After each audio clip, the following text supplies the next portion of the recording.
Dear friends, మన దేశాన్ని అభివృద్ధి కాకుండా అంటే ఎంత ప్రయత్నించినా చైనా లాంటి దేశాలతో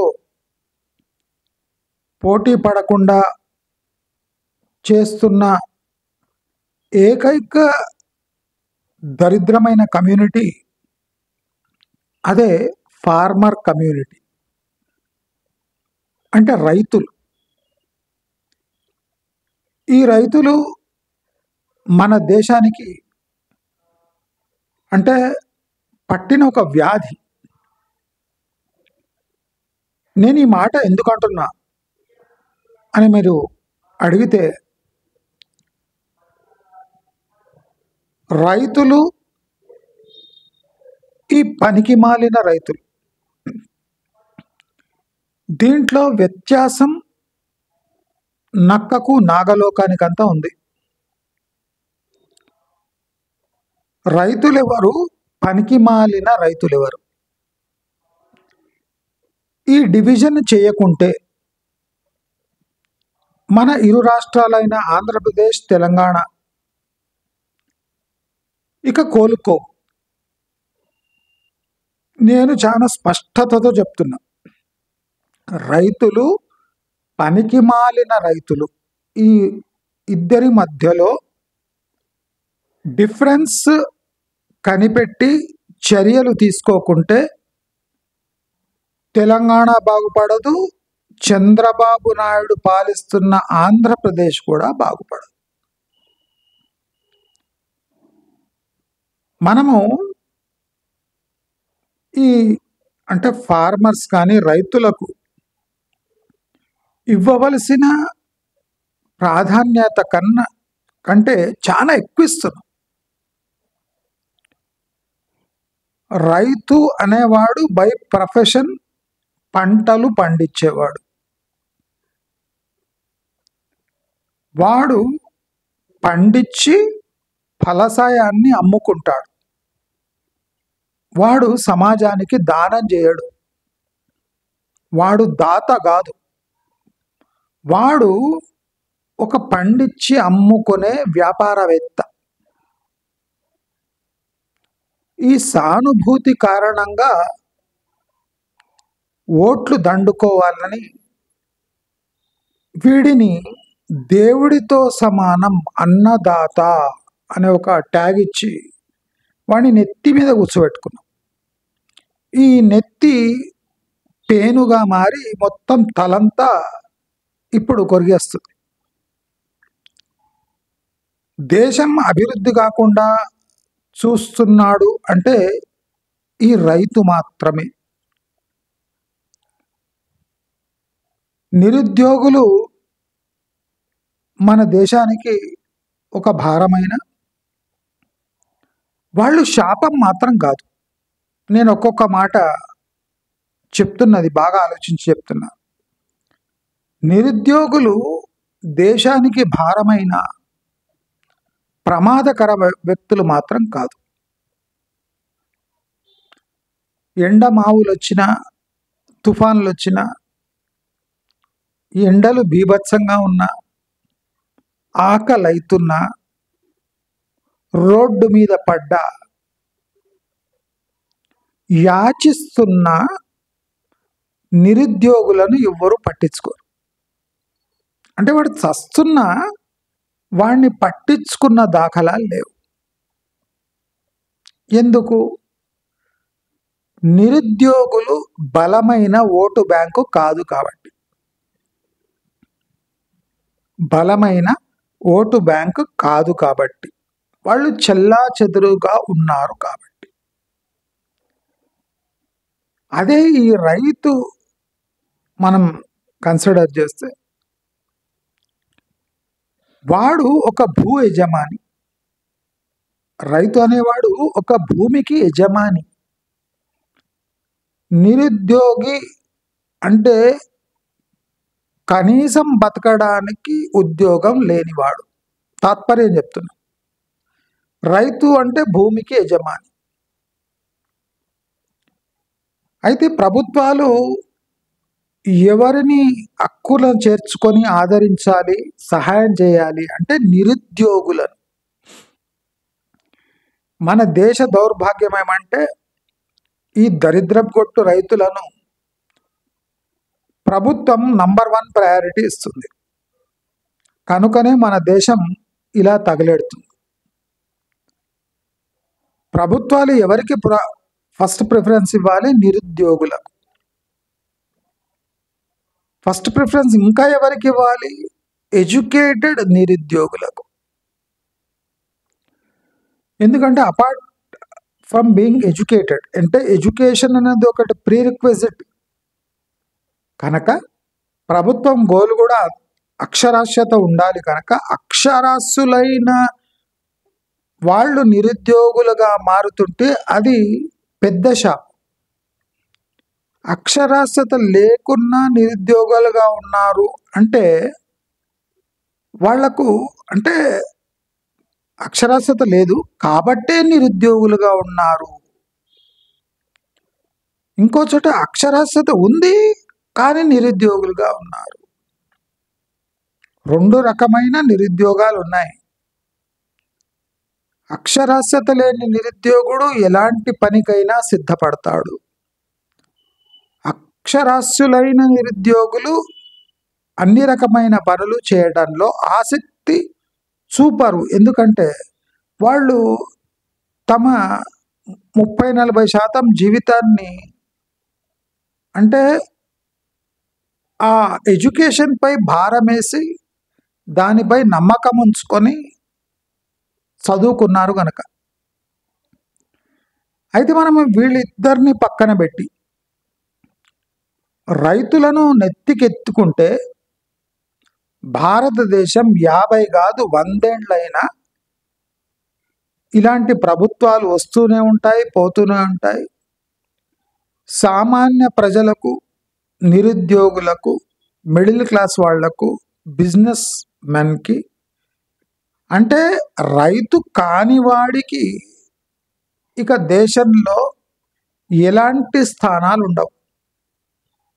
అంటే రైతు అయితే మాత్రమే ప్రభుత్వాలు నీ వంక చూసే దౌర్భాగ్యపు దరిద్రపు పరిస్థితి వీళ్ళు తెచ్చిపెట్టారు.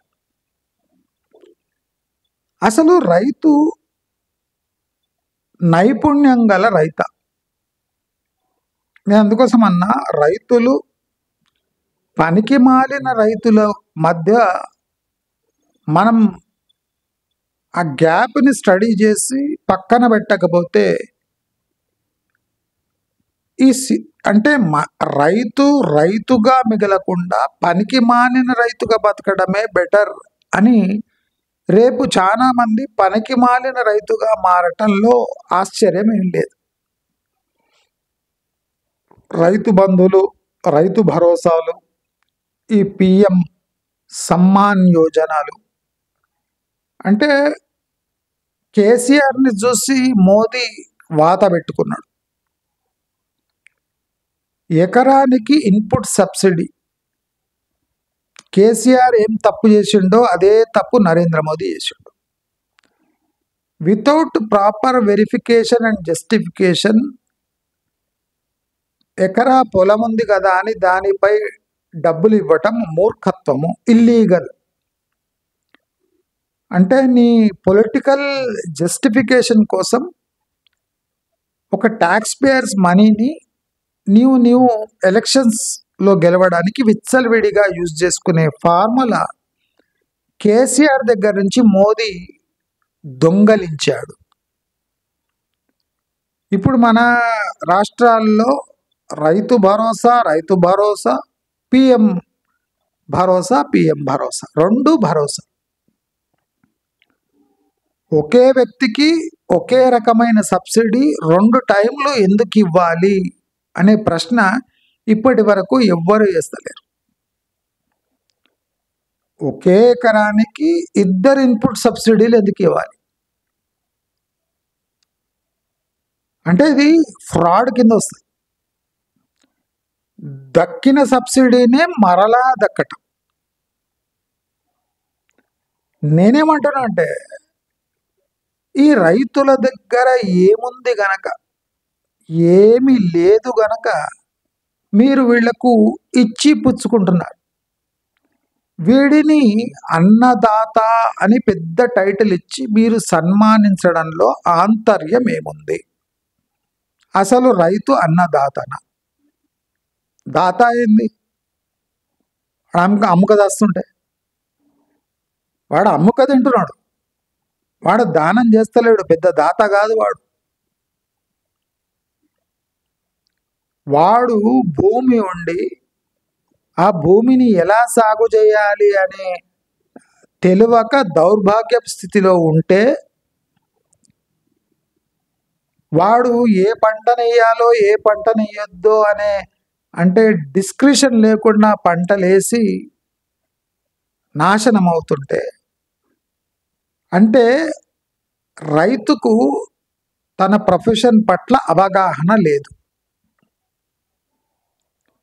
రైతుకు తన పని పట్ల అవగాహన లేదు, ఓపిక లేదు, పరమ సోమరి, సబ్సిడీలకు అలవాటపడ్డ రక్తం మరిగిన పులి లాంటి వాడు. దీనికన్నా రైతును వివరించడానికి దగ్గర వర్డ్స్ లేవు. రక్తం మరిగిన పులి ఎట్లుంటుందో అట్లా సబ్సిడీలకు మరిగిన వ్యక్తే రైతు. ఆ రైతు అని చెప్పడానికి కూడా జిగుత్సాకరంగా ఉంది, కానీ ఇంకా అదే టైటిల్ ఇచ్చింది కనుక చెప్తున్నా. ఒకటే ఎకరానికి ఇన్పుట్ సబ్సిడీ ఇద్దరు ఇస్తున్నారు.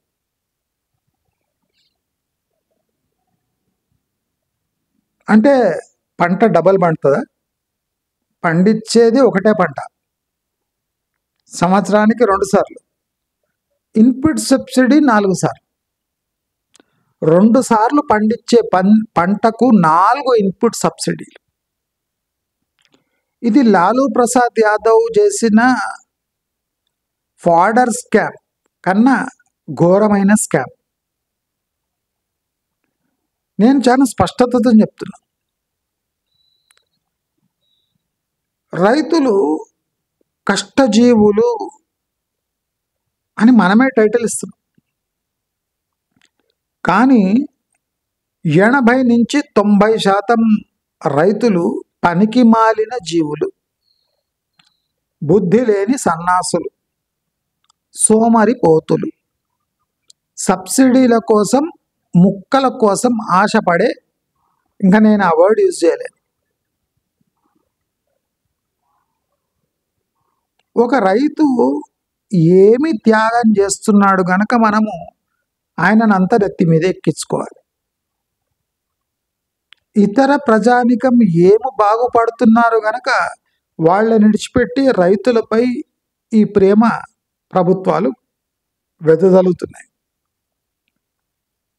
ఒక పారిశ్రామికవేత్త కష్టపడి ఒక ఫ్యాక్టరీ సెటప్ చేసి వందలాది మంది పనిపిచ్చి తాను బిజినెస్లో ఫెయిల్ అయ్యి, అంటే జీతాలు చెల్లించి తన ప్రోడక్ట్ అమ్ముకోలేక ఒక ఫ్యాక్టరీ మూతపడితే ఇదే ప్రభుత్వం వచ్చి ఆ ఫ్యాక్టరీని ఆదుకుంటుందా? ఆ యాజమాన్యాన్ని ఆదుకుంటుందా? ఫ్యాక్టరీ పెట్టాడు అంటే పెట్టినప్పటి నుంచి ట్యాక్స్ కట్టే వ్యక్తి.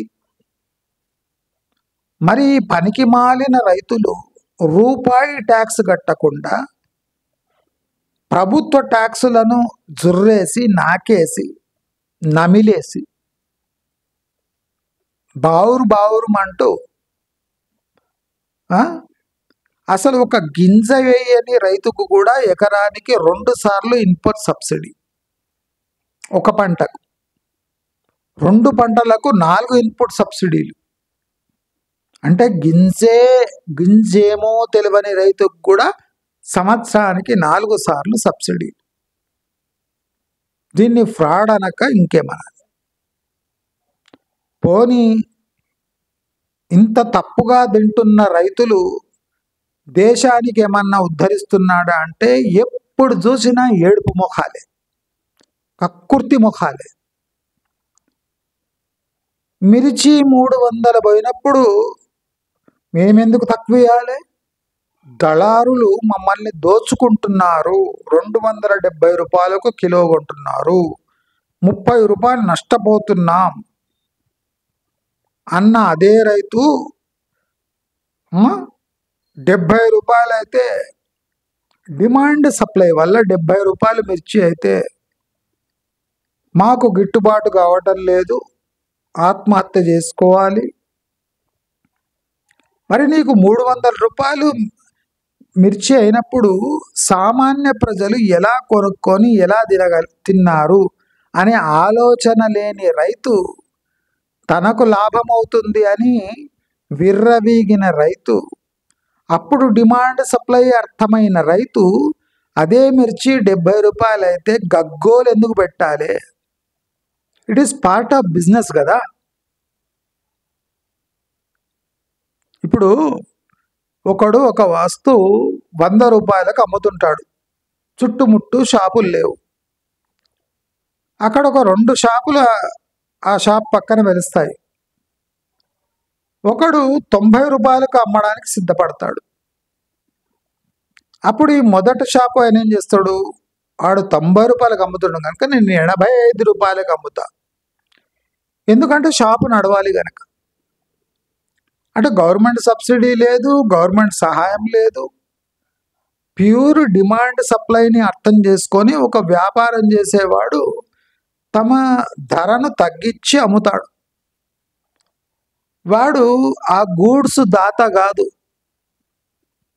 వాడి కడుపు నిండాలి గనక, వాడు డబ్బులు సంపాదించుకోవాలి గనక కాంపిటీషన్ని తట్టుకోలేక 85 రూపాయలకు అమ్ముతున్నాడు, పర్వాలేదు ఇది కాంపిటీషన్ వల్ల ఇలా అమ్ముతున్నాడు అని మనమే సర్ది చెప్పేవాళ్ళము. ఈ ముదనష్టపు రైతులకు మినిమం సపోర్ట్ ప్రైస్ ఎందుకు ఇవ్వాలి?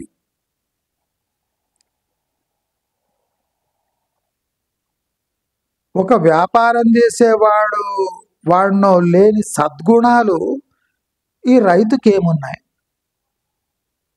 అంటే, ఆరుగాలం కష్టపడి అందరూ ఆరుగాలం కష్టపడుతున్నారు, ఉద్యోగస్తులు కూడా పొద్దున 7:30కు పోతే రాత్రి 8-10కి ఇంటికి చేరుతున్నారు.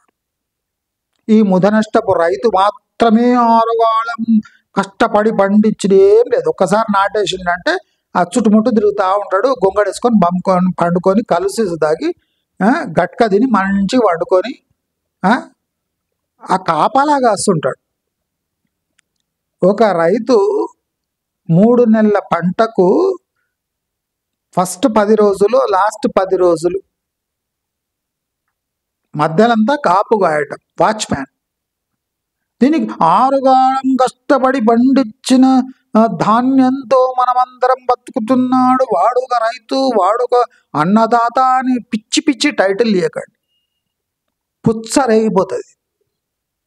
రేపు ఎట్లా తయారైంది అంటే, రైతులు నాశనం కావాలని సిటీలో అందరూ వ్యాపారాలు పెడుతున్నారు.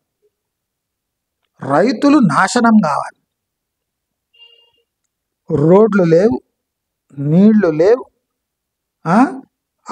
టీఎస్ఆర్టీసీ బస్సులు ప్రతి కిలోమీటర్కి దాదాపు 8-10 రూపాయలు వసూలు చేస్తున్నాయి. అంటే ఆటోల కన్నా ఎక్కువ వసూలు చేసే దౌర్భాగ్యపు పరిస్థితి టీఎస్ఆర్టీసీ తెచ్చుకుంది. 3 కిలోమీటర్లు ఉన్న దిల్సుఖ్ నగర్కి 30 రూపాయలు, 3 కిలోమీటర్లు ఉన్న దిల్సుఖ్ నగర్కి 30 రూపాయలు. అంటే ఆటో వాడి కన్నా ఎక్కువ ఖర్చులున్నాయా టీఎస్ఆర్టీసీకి? అంటే సామాన్యుడు ఎలాంటి సావు వచ్చినా పర్వాలేదు, ఈ పనికి మాలిన రైతుకు నోటి నిండా సబ్సిడీలు కుక్కి తీరాలి.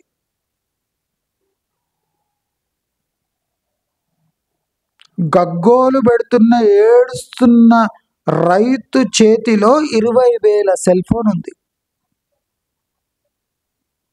20,000 పెట్టి ఒక స్మార్ట్ ఫోన్ కొనే రైతు సబ్సిడీల కోసం ఎదురు చూస్తున్నాడు. పాపం, సిగ్గుండాలి, రైతులకు సిగ్గుండాలి.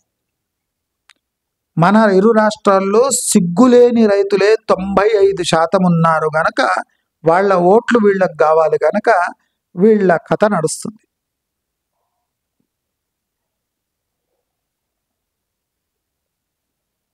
ఒక పప్పాయి 40-50 రూపాయలకు అమ్ముకున్న రైతు ఇవాళ 3 రూపాయలు కాగానే చెట్లను నరికేస్తున్నాడు.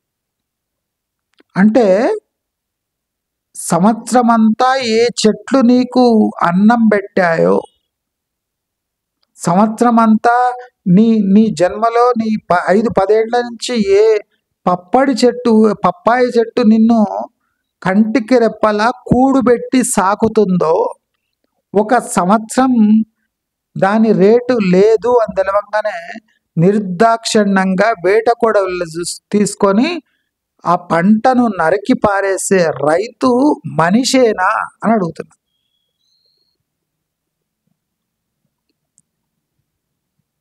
నీ పంటను చేతులారా అంటే ఫుల్ పప్పాయి కాయలు కాసిన చెట్టును నిర్దాక్షిణ్యంగా నరుకుతున్నావంటే నీ తల్లిదండ్రులను నరికినట్టు కాదా? నీలో మానవత్వం ఎక్కడుంది రా రైతు? ఏం బే రైతు? సంవత్సరం పెరిగిన 6 నెలల్లో సంవత్సరం పెరిగిన పప్పాయి చెట్టును నువ్వు వేటకడోళ్ళతో కోపం వచ్చి నరికేస్తున్నావంటే నీలో పంట మీదున్న చిత్తశుద్ధి, పంటపై ఉన్న భక్తి, నీకు అగ్రికల్చర్ అంటే ఉన్న ప్రేమ అక్కడనే కనిపిస్తుంది. సంవత్సరాలుగా 40 రూపాయలు కిలో పప్పాయి అమ్ముకున్నావు కదా, 40, 20, 30. ఒక సంవత్సరం అందరూ అంటే అన్ని మూర్ఖ రైతులు కలిసి పప్పాయి వేయటం వల్ల రేటు 3 రూపాయలు 6 రూపాయలకు తగ్గింది. అది పప్పాయి చెట్టు తప్ప, ఆ పంట తప్ప, ఈ మూర్ఖపు రైతుల తప్ప. ఈ కక్కుర్తి నా కొడుకులు పప్పాయ 30-40 రూపాయలు పోయింది కదా అని అందరు పప్పాయ వేసారు. ఏంగానే 3 రూపాయలు 6 రూపాయలు అయిపోయింది. అది పంట తప్ప, ఆ చెట్టు తప్ప, ఆ నేల తప్ప, ఈ మూర్ఖపు రైతు తప్ప. అంటే హౌలా నా కొడుకు ఈ మూర్ఖపు రైతు తప్పే. ఏమ్రా, నీకు ఏండ్లకు ఏండ్లు కాపు ఇచ్చి మంచి రేట్ ఇచ్చి నీవు ముప్పూటలా పందిలాగా మెక్కే డబ్బులు ఇచ్చిన ఆ చెట్లను నిర్దాక్షిణ్యంగా ఒక 6 నెలల లోపల నీకు నష్టం వచ్చిందని నరికేస్తున్నావే. వీడికా మనం ఇవ్వాల్సిన సబ్సిడీ?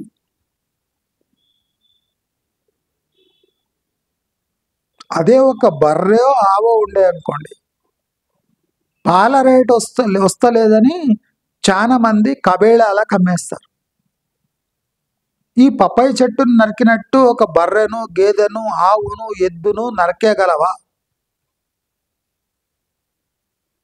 నరకవు. ఎందుకంటే నువ్వు కబేళా కమ్మేయడానికి ఛాన్స్ ఉంది కనుక. అదే పప్పాయి చెట్టును నువ్వు కబేళాకు అమ్మేలేవు కదా, దానికి నోరు లేదు కదా. నిండుగా కాపు కాసిన ఒక చెట్టు గర్భిణితో సమానం. దానికి కూడా ఎన్నో ఆశలుంటాయి.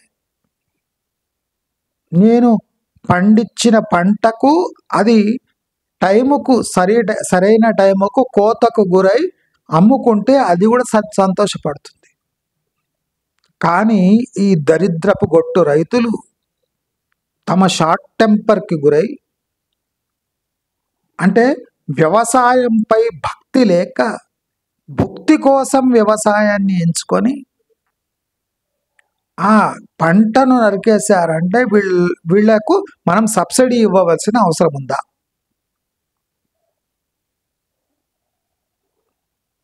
టమాటాలు 50-60 అయినప్పుడు రైతులు భలే ఎంజాయ్ చేశారు. తక్కువ ఎందుకు ఇవ్వాలి, మేము కష్టపడి పండించిన రైతు మేము రూపాయికి తక్కువగా అమ్మము. సిటీల్లో టమాటా లేకుండా వంట చేయని ఎన్నో కుటుంబాలు ఉన్నాయి. చీపెస్ట్ వెజిటబుల్ అని అవే వాడుకలో ఉన్న కుటుంబాలు ఉన్నాయి.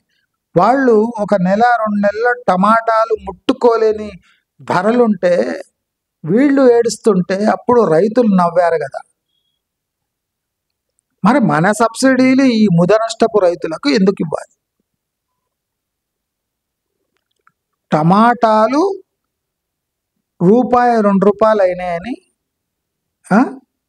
ఎందుకు సిటీలో తెచ్చి వాళ్లకు రూపాయి 2 రూపాయలకు అమ్మేయాలి? అందరూ సంఘంగా ఏర్పడి పెద్ద లారీలలో వేసుకుపోయి సిటీలో రూపాయి 2 రూపాయలని అమ్మేయాలి.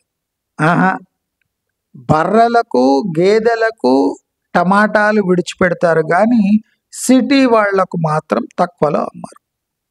కానీ ఇదే సిటీ వాళ్ళు ట్యాక్స్ డబ్బులు కట్టి ఈ ముదనష్టపు రైతులకు సబ్సిడీల రూపంలో హెల్ప్ చేయాలి. మరి తిరుగు ఈ రైతులు ఏం చేస్తున్నారంటే బడపలు, తెలివి తక్కువ విధవాలు, ఎప్పుడు పంట వేయాలో కూడా తెలియని సోకాల్డ్ రైతులు కుమ్మక్కై ఈసారి కూడా సిటీ వాసులను దోచుకోవచ్చు, డిమాండ్ బాగుంటుందని అందరూ టమాటాలు వేస్తే టమాటా 50 పైసలు, రూపాయి, రూపాయన్నర, 2 రూపాయలు అవుతుంది. మీరు చూడండి, ఎక్కడ రైతు పండిస్తాడో అక్కడ డిమాండ్ ఉండదు. ఇప్పుడు మన కోనసీమ అక్కడిక్కడ అరటి తోటలు అవి ఉంటాయి కదా, ఈస్ట్ గోదావరి, వెస్ట్ గోదావరి పైన విశాఖ దిక్కు అరటి తోటలు, అరటి గెల 150, 250, మ్యాక్సిమం 200, 250 గెల. మన సిటీలో 60 రూపాయలు డజన్. అక్కడ గెల, ఇక్కడ డజన్. ఒక గెలలో ఎన్ని డజన్లు ఉంటాయి? కరెక్టా? అంటే ఇప్పుడు రైతు సంఘటితం కాకుండా తన పొలం దగ్గర అమ్మితే గెల 150, 200. అదే అందరూ రైతులు సంఘటితులై ఒక గూడ్స్ ట్రైన్లను ఒక పెద్ద ట్రక్ తీసుకొని దాంట్లో అందరిది వేసుకొని సిటీకి వచ్చి అమ్మితే అరటికాయ 10 రూపాయలకు ఒక అరటికాయ, 60 రూపాయల డజన్ అరటిపండు. మళ్ళీ రైతుల జీవితాలు బాగుపడతాయి కదా. చాలా మంది అంటారు రైతుకు అంత టైం ఎక్కడ, టైం లేకపోతే డిమాండ్ అండ్ సప్లై దెబ్బకు మటాష్ అయిపోతుంది. కేరళలో అరటి చిప్స్ వేసి 300 రూపాయల కిలో అమ్మే ఒక చిప్స్ మ్యానుఫ్యాక్చరర్ ఉంటే తమ పంటలో పండే అరటికాయలను ఒక రైతు చిప్స్గా మార్చి హైదరాబాద్కు పంపిస్తే 300 రూపాయల కిలో చిప్స్ అమ్ముడుపోతాయి. ఎందుకు చేస్తలేడు ఆంధ్ర రైతు? సోమరితనం కాదా, జ్ఞానం లేనితనం కాదా, సవటతనం కాదా అని అడుగుతున్నా. కేరళలో పండించిన అరటికాయను అదే ఊళ్ళో ఉన్న ఒక చిప్స్ సెంటర్ వాడు తీసుకుపోయి దాన్ని నూనెలో గోలిచ్చి కిలో 300 అమ్మేటోడు. అంటే గెల 300 అయితే వాడు కిలో అరటికాయలు చిప్స్ చేసి 300కి అమ్ముతాడు. ఇది నీ కండ్లారా ఒక రైతు చూస్తలేడా? నా పంట నా కండ్ల ముందర కొని వాడు చిప్స్ చేసి 300 రూపాయల కిలో అమ్ముతలేడా అని చూస్తలేడా? మళ్ళీ రైతు ఎందుకు చేయడు? ఎందుకంటే రైతు అంటేనే సోమన్న సన్నాసి. ఎందుకంటే వానికి ఏమంటే భూమి నా ఆధీనంలో ఉంది, గింజ వేస్తే అదే పెరుగుతుంది, అదే పంట ఇస్తుంది. కానీ తుఫాను వచ్చిన మరుక్షణం వాడి యాక్టింగ్ స్కిల్స్ చూపిస్తాడు. వాడు ఎన్టీ రామారావు అయిపోతాడు, నాగేశ్వరరావు అయిపోతాడు. 20-30 ఎకరాలున్న పెద్ద రైతు కూడా ఒక బికారి నా కొడుకుల్లాగా ఎవరన్నా వస్తే, అయ్యా నా పంట అంతా మునిగిపోయిందయ్యా, నా పంట అంతా పనికి రాకుండా పోయింది. రే రైతు, నీకు ప్రభుత్వము ఇన్పుట్ సబ్సిడీలు ఇస్తుంది, ఫర్టిలైజర్ సబ్సిడీలు ఇస్తుంది, సీడ్ సబ్సిడీలు ఇస్తుంది, వాటర్ ఫ్రీ, కరెంటు ఫ్రీ, ఇవన్నీ ఫ్రీగా మెక్కి నీకు మంచి ధర వచ్చినప్పుడేమో ప్రభుత్వం చెప్తే అప్పుడు నీవు తక్కువలో అమ్ముతావా? మిర్చి 300 పోయినప్పుడు ప్రభుత్వము ప్రజలకు ఇబ్బంది కలుగుతుంది, మీరు 150కి అమ్మండి అంటే ప్రజలపై దయ ఉంచి మీరు మిర్చి 150కి అమ్ముతారా? ఎందుకు అమ్మాలి? Demand supply. మేము 300కు రూపాయి తక్కువ అమ్మం. మరి డిమాండ్ సప్లై వల్ల మిర్చి 70 రూపాయలకు వచ్చేసింది. ఏడుస్తారు ఎందుకు? ప్రభుత్వ సబ్సిడీలు పందులు మెక్కినట్టు మెక్కి అంటే రూపాయి ఇన్పుట్ దాంట్లో వేయకుండా పంటలు పండించి ఫుల్ రేటు ఎంఎస్పి ద్వారా పొంది మళ్ళీ ఎప్పుడు ఏడుపులి. ప్రతి బిజినెస్లో రిస్క్ ఉంటుంది. ఒక ప్రోడక్ట్ రెడీ అయినాక అది అమ్ముడు పోతుందో లేదో అనేది ఎప్పుడు ఒక $1 మిలియన్ క్వశ్చన్. మరి నీ వృత్తి కూడా అదే కదా. నీవు ఒక భరోసాతో నీకున్న జ్ఞానంతో వేస్తున్నావు పంట. రేపు డిమాండ్ పెరగవచ్చు, తగ్గనవచ్చు. పెరిగినప్పుడు నీవు ఆనందపడుతున్నావు కదా, మరి తగ్గినప్పుడు నీవు నిరుత్సాహపడు కానీ ఏడువకు. ప్రభుత్వంపై భారం నెట్టకు.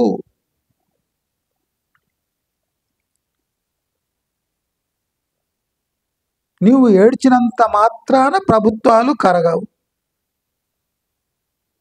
నేను పవన్ కళ్యాణ్ చూస్తున్నా, ఫస్ట్ టైం అనుకుంటా నేను ఇట్లా పైజామా పైన ఎత్తి అడ్డం వచ్చిన వాళ్ళను జరుపుతున్నాడు. కెమెరాకి అడ్డం ఉన్నది పవన్ కళ్యాణ్. అంటే ఈ మోదీ దగ్గర నేర్చుకున్నాడు, పొలిటీషియన్స్ దగ్గర నేర్చుకున్నాడు డ్రామా ఎట్లా చేయాలి. సైక్లోన్ ద్వారా నష్టపోయిన రైతును పరామర్శించడానికి పోయి నీవు నీ ఫోటోషూట్ ముగించుకొని వెళ్ళిపోయావు, కానీ ఆ రైతును నీవేం చేయలేవు. అరటి తోట తుఫాను ద్వారా గ్యారంటీ అడ్డం పడుతుంది. మరి అంటే తీగలేసే పందిళ్ళు అవి పడిపోతాయి. ఇప్పుడు జామును అట్లా ఫ్రూట్స్, మ్యాంగో లేదా ఇతర ఫ్రూట్స్ ఉండే రకాలు, దానిమ్మ, నిమ్మ, బత్తాయి, చీని బత్తాయి, గాలి దుమారం వచ్చినప్పుడు పంట నష్టం జరుగుతుంది. అది తథ్యం. దాంట్లో ప్రభుత్వం తప్పడం లేదు, రైతు ఏం చేయలేడు. అంటే పంట వేయడం రైతు అంటే నేచర్తో కలివిడిగా తిరగగలిగిన వ్యక్తి. ఇప్పుడు ఒక మనిషికి తుఫాన్ వచ్చినా, గాలి వచ్చినా, వాన కుంభవృష్టిగా కురుస్తున్నా ఒక వ్యక్తి ఆఫీస్కి వెళ్ళవలసిందే, లేకపోతే జీతం కట్. అంటే వాన వల్ల ఒక వ్యక్తి బాధపడుతున్నాడు కదా, పీకల్లోపు నీళ్లు పెట్టుకొని కూడా ఆఫీస్కి వెళుతున్నాడా? జారి పడితే అంతే సంగతులు కదా, బొక్కలు విరుగుతాయి, ప్రాణం కూడా పోవచ్చు. మరి తన టైమును తన ఇది రిస్క్ తీసుకొని ఫ్యామిలీ కోసం ఆఫీస్కు పోయే వ్యక్తి మనిషిగాడ? ఈ రైతుగాడే ఒక రైతా, ఒక మనిషి? రైతుగాడు. ఆఫీస్కు పోయే వ్యక్తి ప్రాణం ప్రాణం కాదా? వ్యాపారం చేసే వ్యాపారవేత్త రిస్క్ కాదా? ఏం లక్షలు గుమ్మరిస్తున్నాడా రైతు పంట మీద? ఒక వ్యాపారవేత్త 30 లక్షలు, 50 లక్షలు, కోటి, 2 కోట్లు, 10 కోట్లు ఇన్వెస్ట్ చేసి తన ఫ్యాక్టరీలో పీకల్లోతు నీళ్ళు వచ్చేసి మిషన్లలో నీళ్లు చేరి పనికి రాకుండా మిషన్ పోతే అప్పుడు ప్రభుత్వం వచ్చి ఆ మిషన్లకు సబ్సిడీలు ఇచ్చి మిషన్ నష్ట పరిహారాలు ఇస్తుందా ప్రభుత్వం? ఇన్సూరెన్స్ ఉందా అని అడుగుతుంది ప్రభుత్వం. ఏమడుగుతుంది ఆ వ్యాపారవేత్తను? ఇన్సూరెన్స్ చేపించుకున్నావా? ఇన్సూరెన్స్ ఉంటే నీకు డబ్బులు వస్తాయి. మిషన్ ఒకటే పాడై ఉంటుందా ఫ్యాక్టరీలో? రా మెటీరియల్ పాడు కదా, దానికి ప్రభుత్వం ఏమన్నా బాధ్యత తీసుకుంటుందా? ఎందుకు తీసుకోవద్దు? ట్యాక్సులు కట్టే ఒక వ్యాపారవేత్త నష్టపోతే ప్రభుత్వం కిమ్మనకుండా నీకు ఇవి ఉన్నాయా, ఇన్సూరెన్స్ ఉన్నాయా అని అంటే వెటకారంగా అడుగుతుంది కదా. మరి అదే వెటకారంగా ఈ రైతులను అడగొచ్చు కదా ప్రభుత్వం, ఏమ్రా ఇంత పంటలు వేస్తున్నారు, పంట బీమా ఉంది కదా, మీరు పంట బీమాకు డబ్బులు కట్టలేదే అని ఎందుకు అడగదు ప్రభుత్వం? అరే పంట బీమా అనేది ఒకటి ఉంది కదా, మరి పంట బీమాకు ప్రీమియం ఎందుకు కట్టలేదు బే అని అడగొచ్చు కదా. ఎందుకురా ఏడుస్తున్నారు? ఇది ప్రభుత్వం చేసిన పన? తుఫాను ప్రభుత్వం చేసిన పన? ప్రభుత్వం దగ్గర ఉన్నది కష్టపడి ట్యాక్స్ కట్టే ట్యాక్స్ వేత్తల డబ్బులు. రైతు అనా పైసా ట్యాక్స్ కట్టాడు. ప్రభుత్వంపై భారమైంది రైతు మాత్రమే, ప్రజలు కాదు. ప్రజలు జిఎస్టీ కడతారు, ట్యాక్సులు కడతారు, ఇన్కమ్ ట్యాక్సులు కడతారు, ప్రాపర్టీ ట్యాక్సులు కడతారు, నానా బీభత్సమైన అన్ని ట్యాక్సులు కట్టి ప్రభుత్వం దగ్గర రూపాయి సబ్సిడీ పొందకుండా సిటీలలో మగ్గుతున్న కోట్ల మంది పరిస్థితి ఏమి? ఈ పనికి మాలిన రైతులే జీవుల? మేమంతా చచ్చుబడ్డనోళ్ళమా సిటీలో ఉండేటోళ్ళు? ఆ రైతులు మేము కొన్న ధాన్యంపైనే బతుకుతున్నారు. అంటే సిటీలో ఉన్న జీవులపై బతికే పారాసైట్లు ఈ రైతులు. పారాసైట్లకు సబ్సిడీ అంటే కొని రైతులను ఆదుకునేవాడికి శూన్యం. ఇది ఎక్కడ న్యాయం?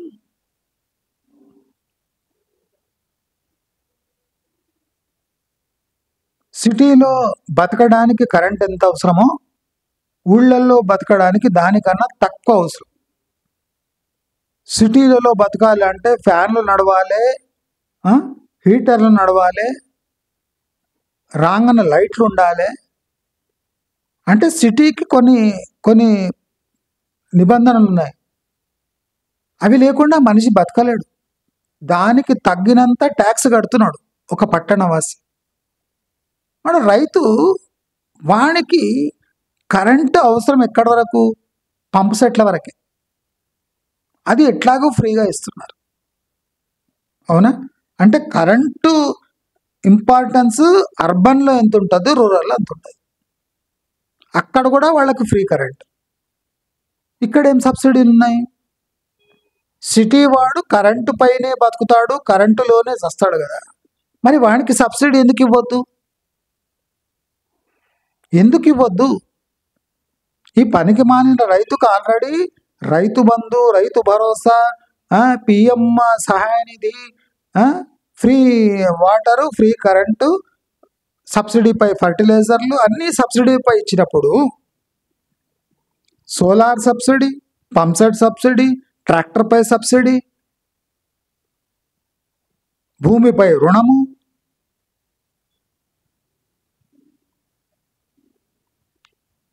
ఇవన్నీ ఉత్తపుణ్యానికి ఇచ్చిన వాన పడంగానే ఏడుపు ముఖాలు ఎందుకు?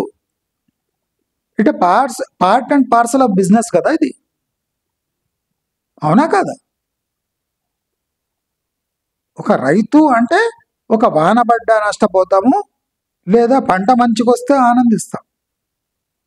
అంటే ప్రకృతిపై ఆధారపడ్డ ఒక బిజినెస్ మ్యాన్ రైతు. మరి ప్రకృతి జడితే నష్టపోతాం. ఒక బిజినెస్ మ్యాన్కి సేల్స్ కాకపోతే, ప్రోడక్ట్ అమ్ముడుపోకపోతే, తీసుకున్న ప్రోడక్ట్కి డబ్బులు చెల్లించకపోతే నష్టపోతాడు. వర్కర్స్ రాకపోతే నష్టపోతాడు. కరెంటు పోయిందంటే నష్టపోతాడు. జిఎస్టీ పెరిగిందంటే నష్టపోతాడు. రా మెటీరియల్ ఛార్జెస్ పెరిగితే నష్టపోతాడు. అంటే అన్ని నష్టాలు భరిస్తూ ఫ్యాక్టరీలు, బిజినెస్ నడుపుతున్న సిటీ వాసులకు ఈ చిన్న చూపు ప్రభుత్వాలు ఎందుకు చూస్తున్నాయి? పంట వేసినాక గట్క దాగి గొంగడేసుకొని పండుకునే రైతుకు అన్ని తాయిలాలు ఎందుకు ఇవ్వాలి?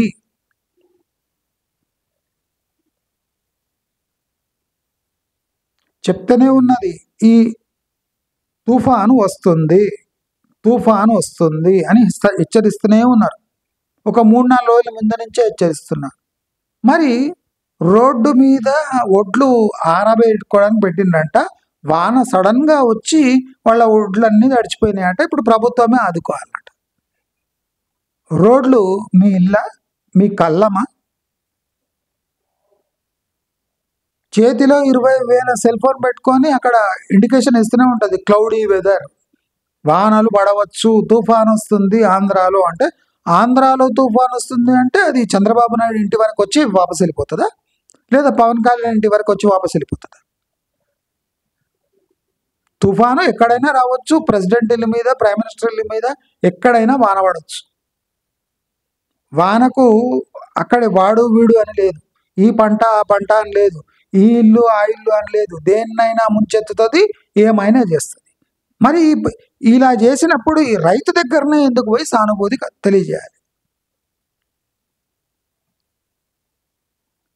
పట్టణంలో ఎన్ని ఇండ్లు మునిగిపోయినాయి, ఎన్ని సబ్సిడీలు వచ్చినాయి, ఎన్నిసార్లు ఆదుకున్నాయి ప్రభుత్వాలు? ట్యాక్స్ కట్టేవాడు వెధవ అని మీ అంచనా. ఈ పనికి మాలిన రైతులు గింజ భూమిలో వేయకుండా రైతు సబ్సిడీలు, రైతు బంధులు, పిఎం సహాయ నిధి నుంచి డబ్బులు, పిఎం సమ్మాన్ నిధి నుంచి డబ్బులు మెక్కుకుంటా వాన పడితే, పోని వాన పడ్డది అదే ఒక ప్రాబ్లం అనుకుందాం, నీట మునిగిన పంటలు నిజమే. కల్లాలు మీరు ఇన్నేళ్ల నుంచి వ్యవసాయం చేసుకుంటా ఒక షెడ్ వేసుకోవడానికి రాదా, ఒక టార్పాలిన్ కొనుక్కోవడానికి రాదురా రైతులు? ఇన్ని సబ్సిడీలు మింగుకుంటా సబ్సిడీ మిగిలిన డబ్బులు ఏం చేస్తుంటారు మీ ఇంటి పాకెట్లలో ఉన్నాయి? బాగా పండినప్పుడు మెక్కారు కదా, పందులు మెక్కినట్టు, ఆ డబ్బులు ఏం చేస్తున్నారు? టర్పాలిన్లు కొనుక్కోవడానికి. టర్పాలిన్ కూడా ఈ ప్రభుత్వాలు కొని అన్న, సిగ్గుండాలి.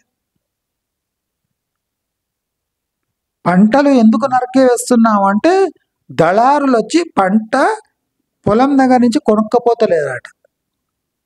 ఎక్కడ డిమాండ్ ఉంటే అక్కడ పంట తీసుకుపోవాలి. ప్రభుత్వం ఆ వెసులుబాటు కలిగించింది. నువ్వు పంజాబ్ కూడా తీసుకుపోయి అమ్ముకోవచ్చు రైతుగా. నువ్వు ఒక రైతుగా నీ పంట పంజాబ్కు తీసుకొని అమ్ముకోవచ్చు. అవి చేయరు, ఎందుకంటే రిస్క్ ఎవడు తీసుకుంటాడు? అంత ఎవడు లోడింగ్ అన్లోడింగ్ చేస్తాడు, ఎక్కడ పోయి అమ్మాలో తెలియదు. ఇవన్నీ తెలుసుకోవాలి రైతు. రైతు అంటే గోచి వేసుకొని కూర్చుంటే కాదు, తల మీద పాగా నోట్ల బీడి, వీడు రైతు. రైతు అంటే తన ఫలసాయం ఎక్కడ అమ్ముకోవాలని జ్ఞానం కలిగిన వాడు రైతు.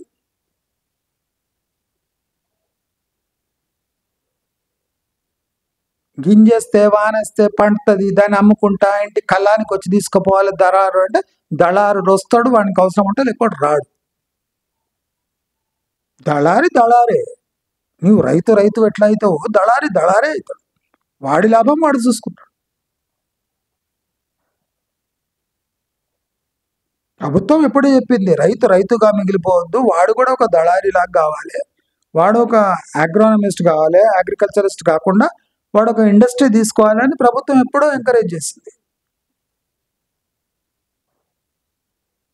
వాటిని రైతు ఎందుకు ఉపయోగించుకోలేదు? వాన పడ్డప్పుడు వెళ్ళా ఈ గగ్గోలు ఎందుకు పెట్టాలి? అంటే రోడ్లపై ఖర్చు పెట్టవలసింది, సిటీలో ఖర్చు పెట్టవలసింది, ఊళ్ళో రోడ్లు వేయవలసిన డబ్బులంతా తీసుకుపోయి మీ ఏడు పొంకాలకు తగిలేయాలి. ఎందుకంటే వీడు ఎప్పుడు ఏడుస్తుంటాడు కనుక.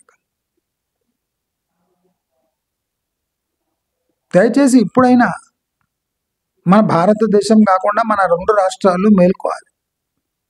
ఈ రైతులను నెత్తి మీద కూర్చోబెట్టుకోవడం మానేసేయాలి.